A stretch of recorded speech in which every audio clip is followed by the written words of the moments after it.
Assalamualaikum warahmatullahi wabarakatuh. Waalaikumsalam warahmatullahi wabarakatuh.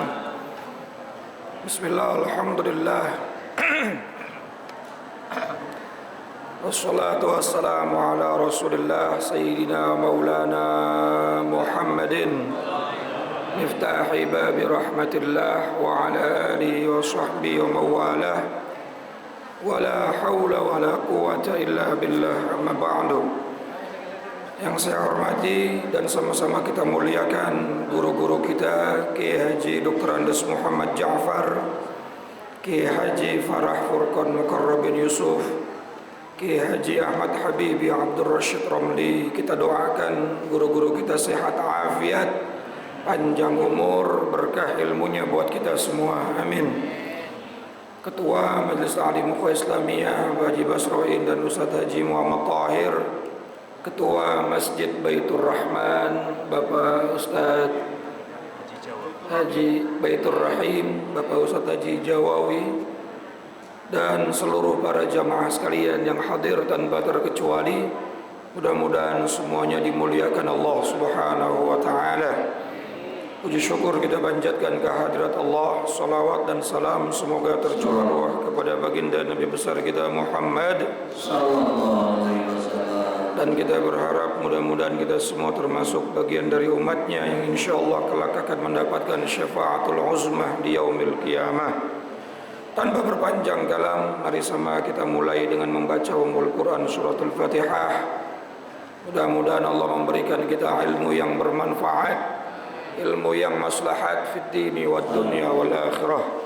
Al-Fatihah bil qabul wa ila hadratir Rasul ala hadhihi niyyah wa ala kulli niyyatin salihah wa ala man nawa salafus salih wa ila hadratin nabiyil mustafa sayyidina wa habibina wa syafi'ina wa maulana Muhammadin sallallahu alaihi wasallam wa ala alihi wa azwajihi wa dhurriyyatihi wa ahli baitil kiram, خصوصا إلى روي مؤلف الكتاب السيد الشيخ زين الدين بن علي المليباري الفناني، سيد الشيخ نواف بن عمر الجاوي البنتني وصولهم وفروعهم وذو الحقوق عليهم أجمعين، أن الله يعلي درجاتهم في الجنة ويعيد علينا من بركاتهم وأسرارهم وأنوارهم وعلومهم ونفحاتهم في الدين والدنيا والآخرة، وإلى أرواح والدينا وآبائنا وجميع المسلمين والمسلمات والمؤمنين والمؤمنات الأحياء منهم والأموات، وإلى حضرة النبي الفاتحة. أعوذ بالله من الشيطان الرجيم. بسم الله الرحمن الرحيم. الحمد لله رب العالمين الرحمن الرحيم مالك يوم الدين إياك نعبد وإياك نستعين اهدنا الصراط المستقيم صراط الذين أنعمت عليهم غير المغضوب عليهم ولا الضالين. Bismillahirrahmanirrahim. Qala al-musannif rahimahullahu ta'ala wa nafa'na bi 'ulumihi wa amadna bi asrari fid dharain amin. Halaman berapa, Pak? 87.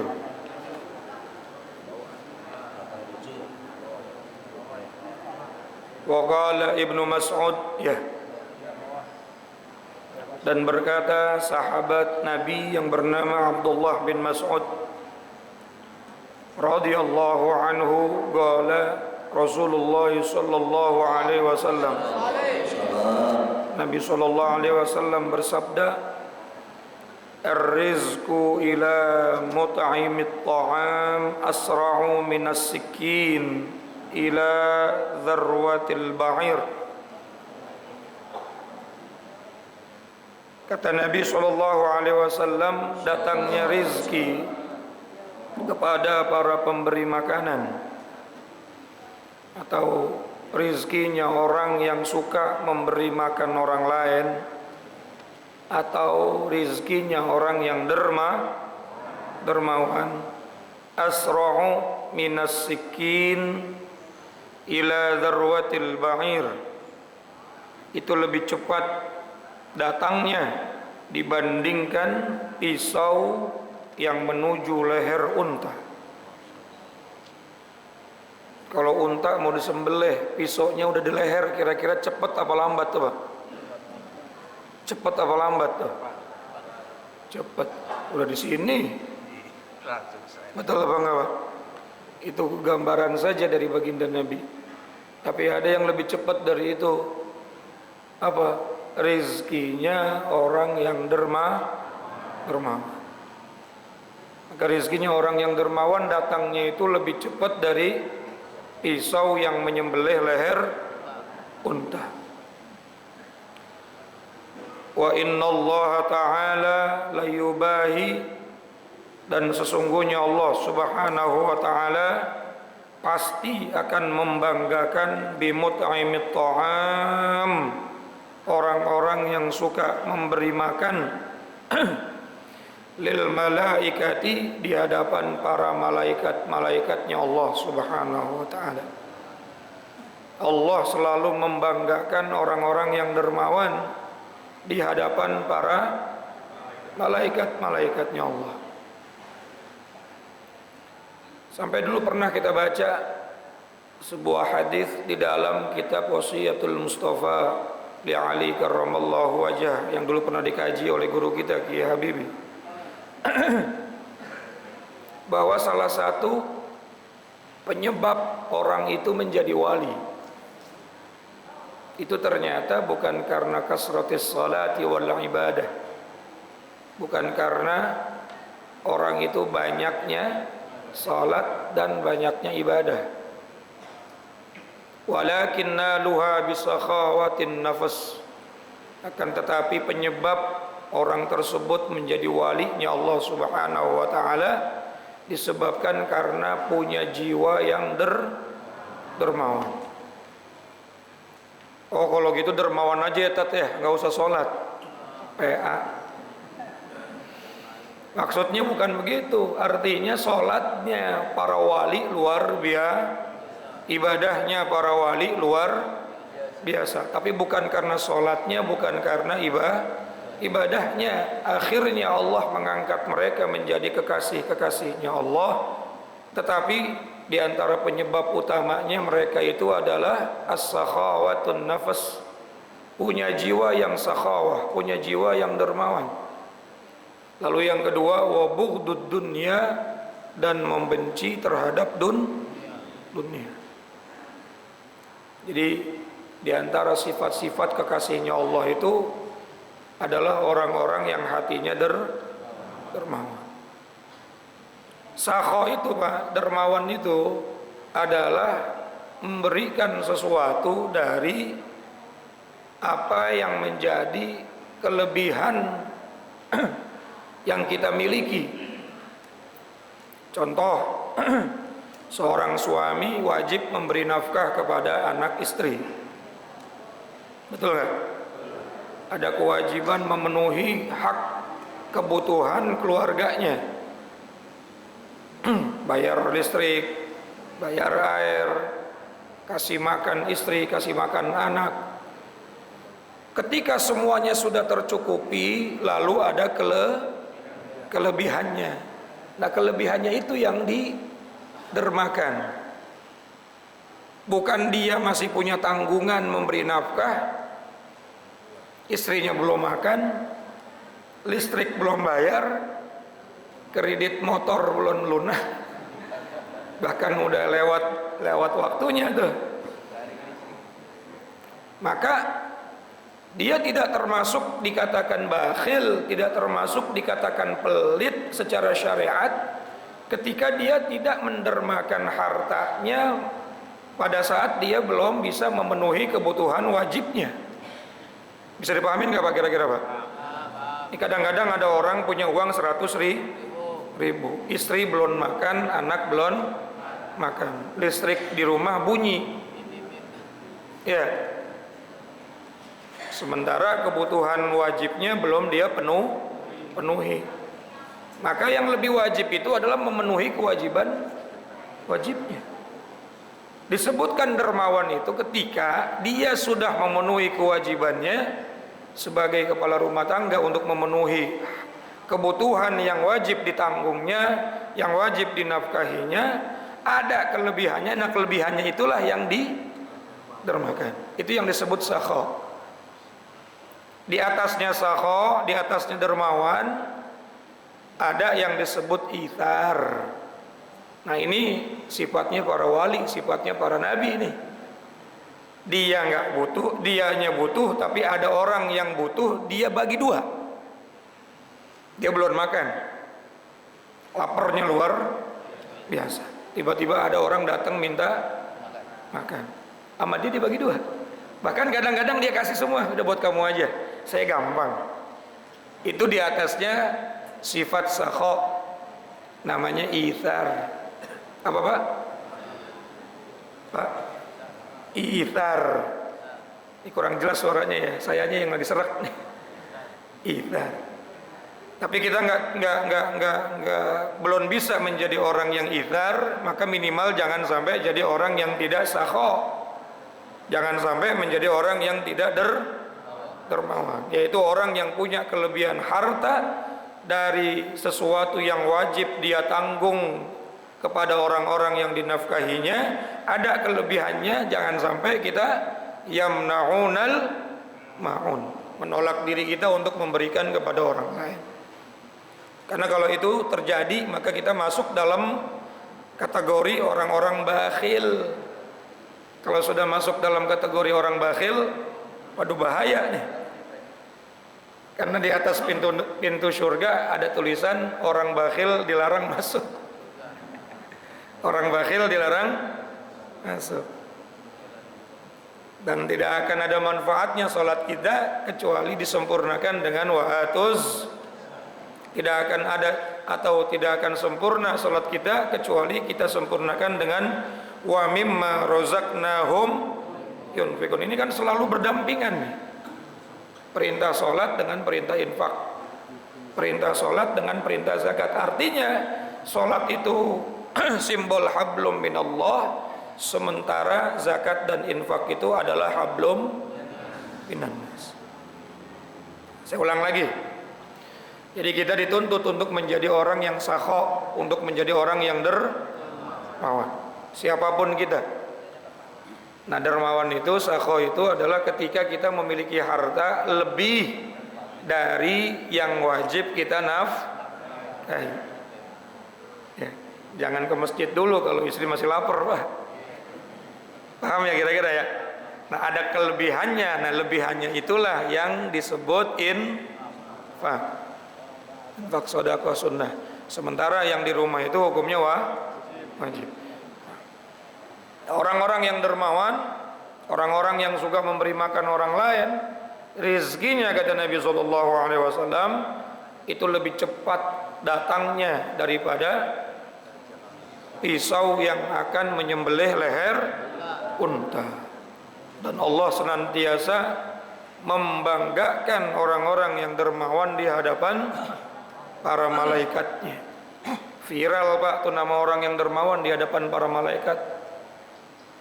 Kalau kita viral di RT, udah gitu viralnya sesuatu yang buruk lagi. Nah, kita kepengen viral di kalangan malaikat. Maka caranya bagaimana? Yut'imut ta'am, suka ngasih makan orang yang kelaparan.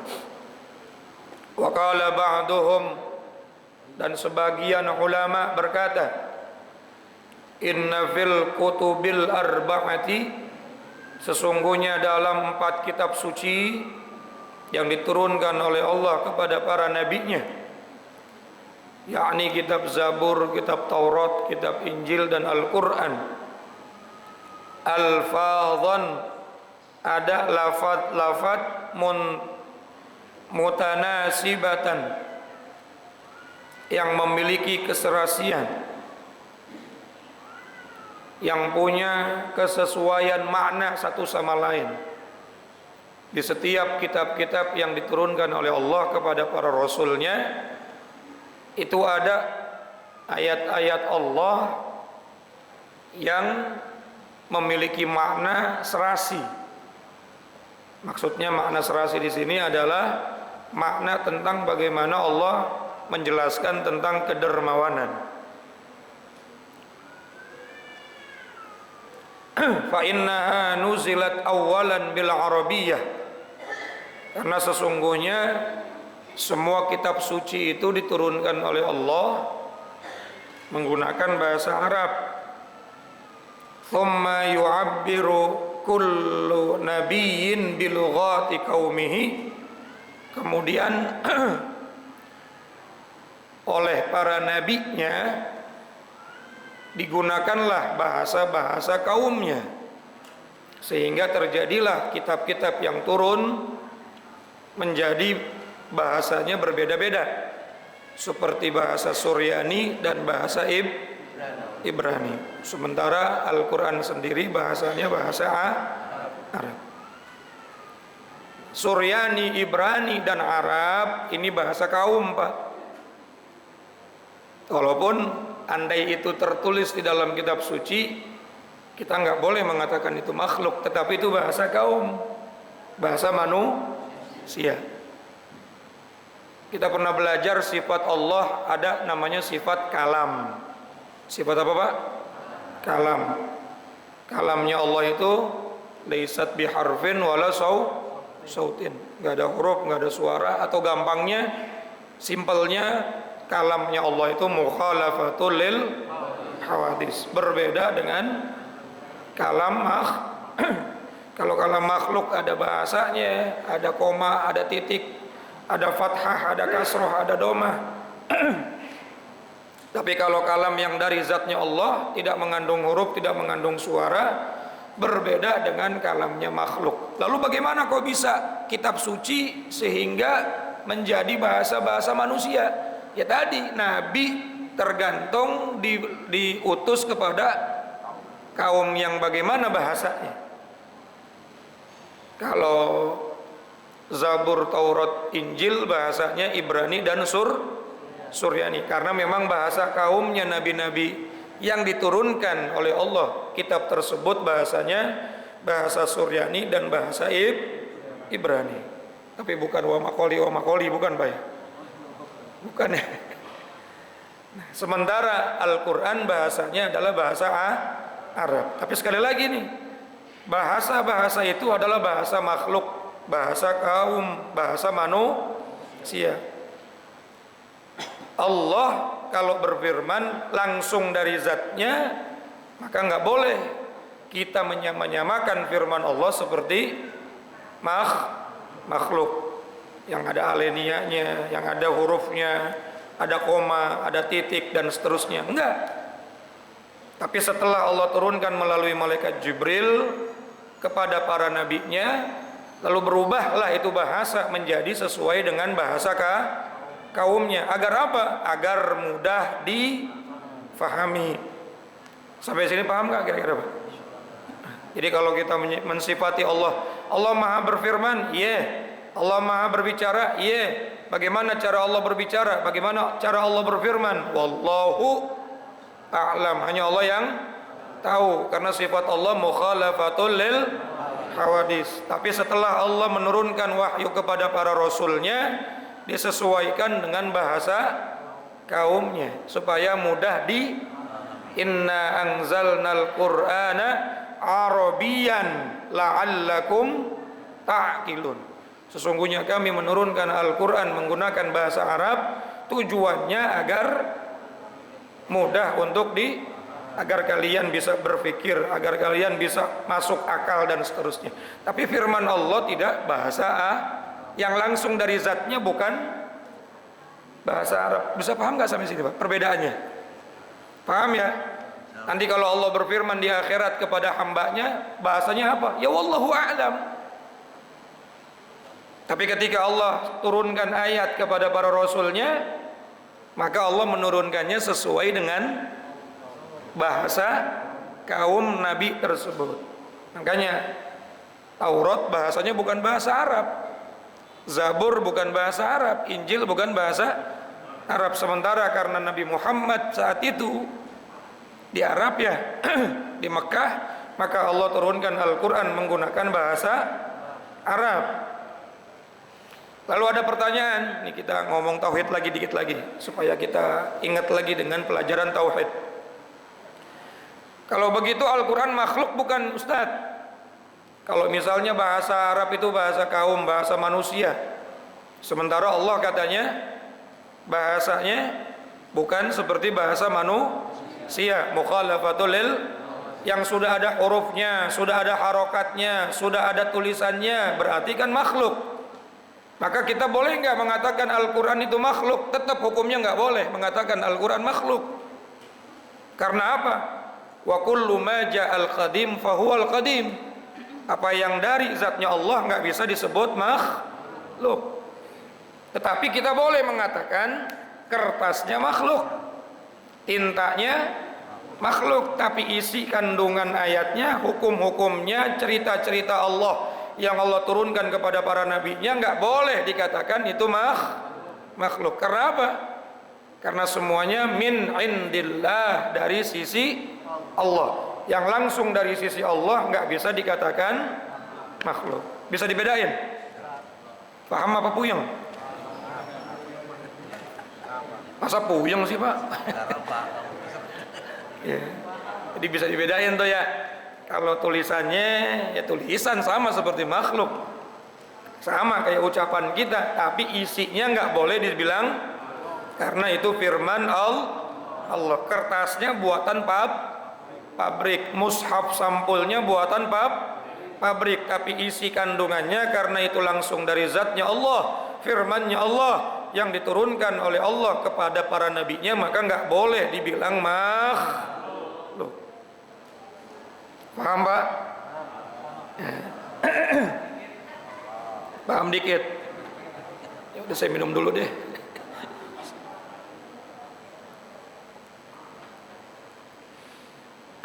Nah, kita lanjutin lagi pembahasan kitabnya. Di dalam kitab-kitab suci yang Allah turunkan kepada para nabi-nabinya, yaitu kitab Zabur, kitab Taurat, kitab Injil, dan Al-Quran, ini banyak kesesuaian, wabil khusus dalam urusan masalah orang yang dermawan.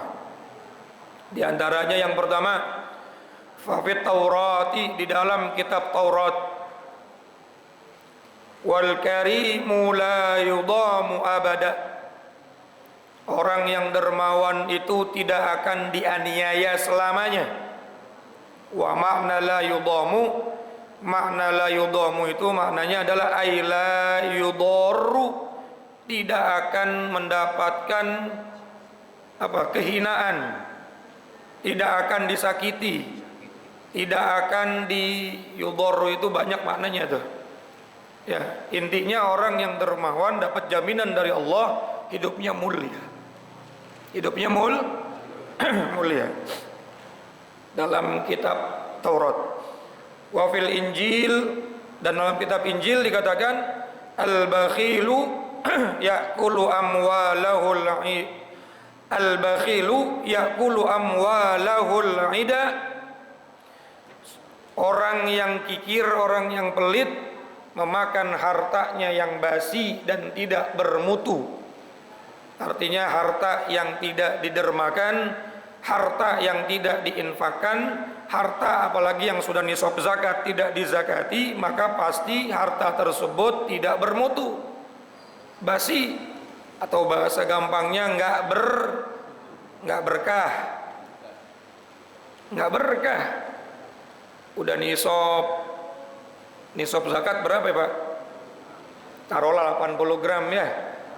Udah 1 tahun, udah haul, kagak ngeluarin zakat. Punya kelebihan banyak, nggak mau infak. Maka hakikatnya dia memakan harta yang basi, harta yang tidak bermutu, harta yang tidak berkah.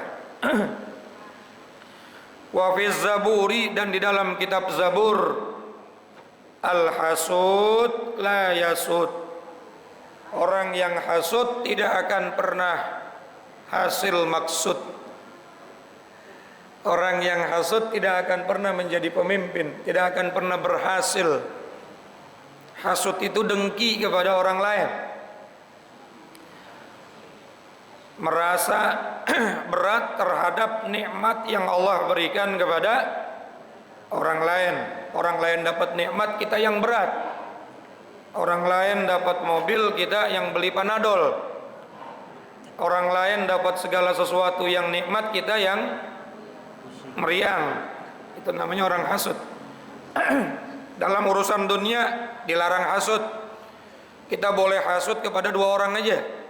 Yang pertama orang alim yang mengamalkan ilmunya, dan orang kaya yang dermawan. Boleh dah tuh hasud, boleh iri. Ya Allah, tuh orang alim ilmunya banyak tapi amalnya juga soleh, amalnya luar biasa. Boleh kita iri sama dia.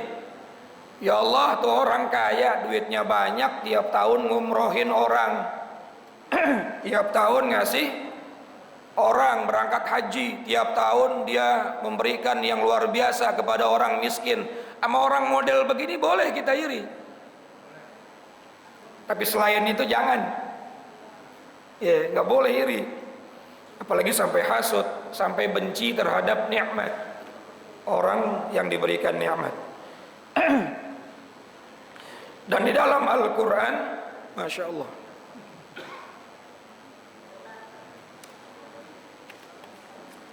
wa fil Furqan, di dalam Al-Quran, Al-Quran juga bisa disebut Al-Furqan. Furqan itu artinya apa? Pemisah antara yang hak dan yang batil. Walladzi khabutha la yakhruju illa nakida. Dan tanah yang tidak subur, tanaman-tanamannya hanya tumbuh merana.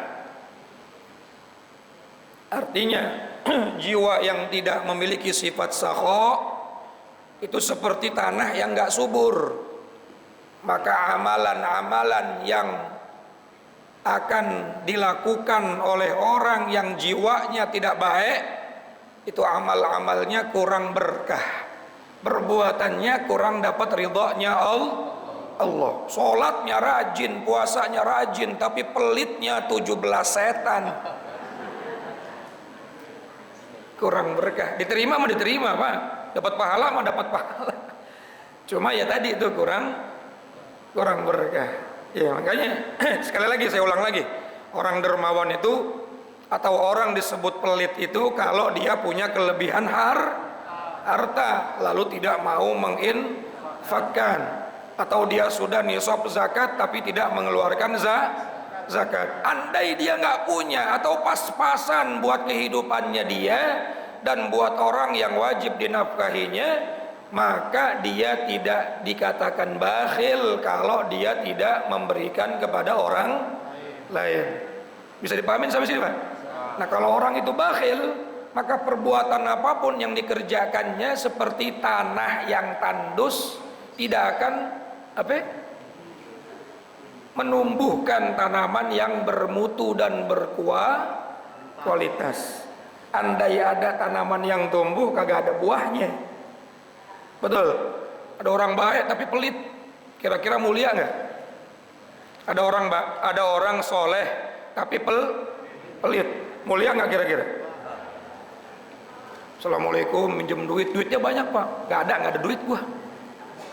Assalamualaikum, nggak ada orangnya. Sholatnya rajin, kira-kira mulia Pak? Nah, itu diantara sindiran-sindiran Allah kepada orang-orang yang bakhil dan pujian-pujian Allah kepada orang-orang yang dermawan. Insyaallah besok kita akan bahas tentang bagaimana ada seorang majusi. Ini ada cerita nih setelah ini di kitab ini. Ada seorang majusi yang dermawan. Seorang majusi yang dermawan. Barokahnya kedermawanannya dia, ini majusi ujungnya masuk Islam dan husnul khotimah. Kita akan bahas minggu yang akan datang. Mudah-mudahan sehat afiat panjang umur. Doain suara saya biar normal lagi. Amin ya rabbal alamin. Assalamualaikum warahmatullahi wabarakatuh.